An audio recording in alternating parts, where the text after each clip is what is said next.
Les noms des présidents des conseils régionaux seront connus dans les prochaines heures. Dans les chaumières, les tractations vont bon train. Les femmes se disent déterminées à dire leurs mots, même si elles estiment qu'elles sont victimes de l'adversité et des préjugés. Moi, je me retrouve confrontée aujourd'hui à des problèmes de filiation. Je suis la nièce du président, par conséquent, je ne mériterai pas la place de président du conseil régional. Je tombe des nues. Je suis la seule femme, unique candidate de la région. Et j'ai face à moi 2 candidats, voire 3, mais qui sont tous déjà des personnes en phase de la retraite.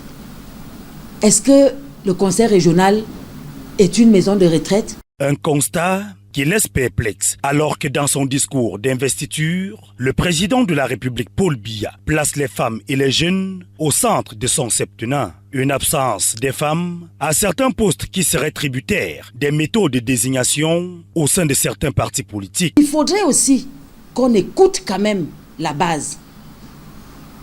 J'aimerais bien... La discipline du parti, on la suit, ça c'est clair.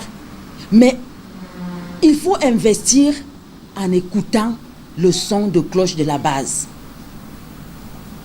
Parce qu'il ne faut pas oublier que nous avons d'autres échéances.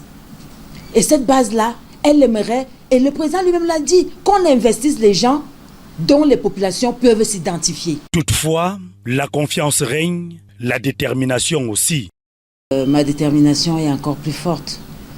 Parce que le président a accordé ce mandat aux femmes et aux jeunes. Le Sud, en moi, a la candidate idéale qui réunit tous les atouts, qui mobilise autour d'elle surtout un autre leadership. Parce que nous, les femmes, nous sommes un peu comme des magiciennes. L'élection des bureaux des conseils régionaux va sans doute dévoiler de nouveaux visages. Croix dure comme fer, la gente féminine. Même si de nombreux sceptiques estiment à tort ou à raison qu'on s'achemine vers un statu quo.